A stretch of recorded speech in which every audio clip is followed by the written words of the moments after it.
Assalamualaikum warahmatullahi wabarakatuh. Perkenalkan, nama saya Hussein dari Program Studi Manajemen Sumber Daya Perairan Fakultas Perikanan dan Ilmu Kelautan Universitas Borneo Tarakan. Di sini saya akan membahas mengenai sistem ekskresi pada ikan. Kita sering menjumpai ikan dalam kehidupan sehari-hari, baik sebagai bahan konsumsi maupun peliharaan. Namun sejauh apakah kita mengetahui mengenai hewan tersebut? Mari kita pelajari lebih lanjut tentang sistem ekskresinya. Pertama, pengertian dari sistem ekskresi. Sistem ekskresi merupakan proses pembuangan sisa metabolisme berupa cairan, gas maupun padatan melalui kulit, ginjal, dan saluran pencernaan. Sistem ekskresi pada hewan vertebrata berbeda dengan hewan invertebrata. Ikan memiliki alat ekskresi berupa sepasang ginjal berwarna kemerahan bernama opistonefros yang merupakan tipe ginjal paling primitif.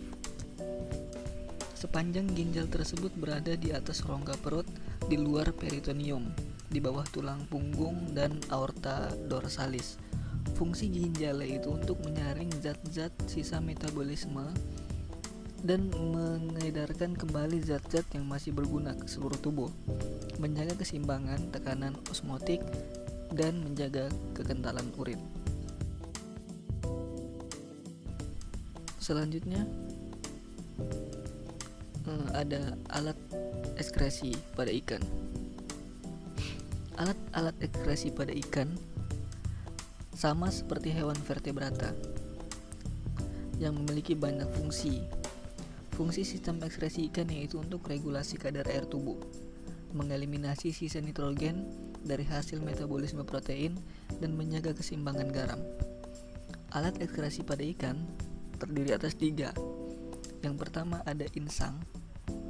Insang pada ikan berfungsi untuk mengeluarkan CO2 dan H2O. Yang kedua ada kulit. Kelenjar kulit mengeluarkan lendir agar tubuh ikan menjadi licin sehingga memudahkan ikan bergerak dalam air. Yang ketiga, sepasang ginjal.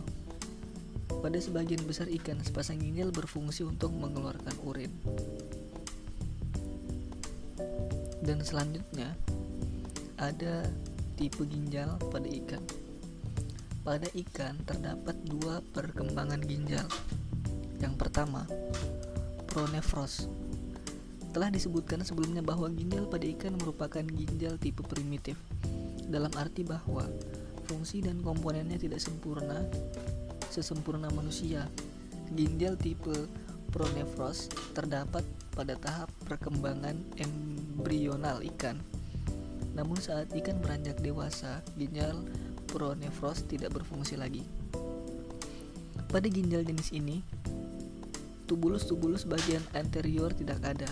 Beberapa tubulus yang berada di tengah berhubungan dengan testis. Terdapat konsentrasi dan pelipat gandaan tubulus di bagian posterior. Yang kedua ada mosonefros. Pada umumnya fungsi ginjal tipe mosonefros sama seperti ginjal pronefros. Perbedaannya terdapat pada prinsip sistem peredaran darah, tingkat kompleksitas dan efisiensi kerja ginjal. Dan kita masuk ke pembahasan ekskresi pada ikan air tawar. Ikan air tawar mengalami kondisi hiperosmotik, di mana cairan tubuh ikan air tawar memiliki konsentrasi ionik lebih tinggi dibandingkan lingkungannya. Untuk mempertahankan konsentrasi tersebut dibutuhkan sistem ekskresi dan konsentrasi dari ion-ion, di samping adanya proses ekskresi air yang telah difiltrasi oleh ginjal. Tubuh ikan air tawar kadar garamnya lebih pekat dibanding dengan lingkungan sekitar, dengan diameter lebih besar secara osmosis, menyerap garam dari perairan masuk ke dalam tubuh. Kelebihan air yang ada di tubuh dipompa keluar dalam bentuk air seni. Dinding tubulus ginjal bersifat impermeable. Air seni yang dihasilkan memiliki kadar air yang tinggi. Kelebihan glomerulus yang lebih besar dan berdiameter 2 kali lebih besar dari ikan air laut dimaksud agar garam-garam dalam tubuh tidak keluar dan air dipompa sebanyak-banyaknya dari dalam tubuh.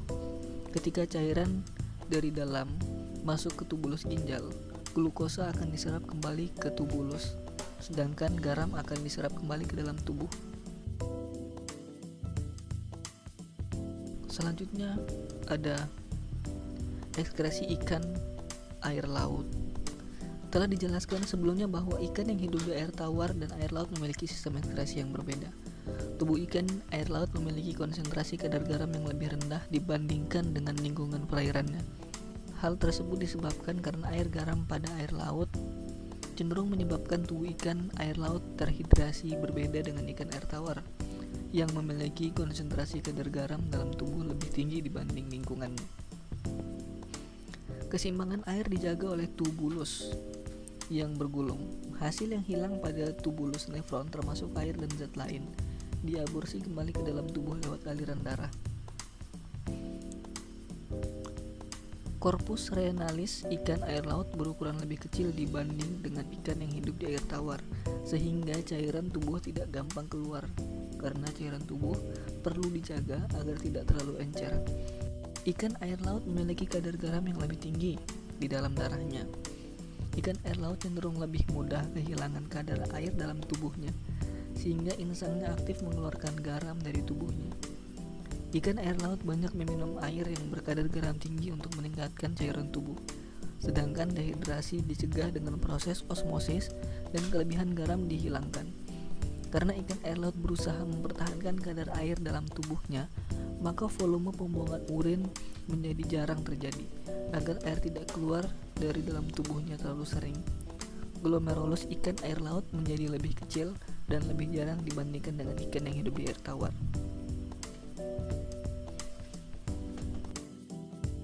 Baiklah, sekian yang dapat saya sampaikan dan saya jelaskan. Kurang dan lebihnya saya mohon maaf. Saya akhirin. Wabillahi taufiq wal hidayah. Wassalamualaikum warahmatullahi wabarakatuh.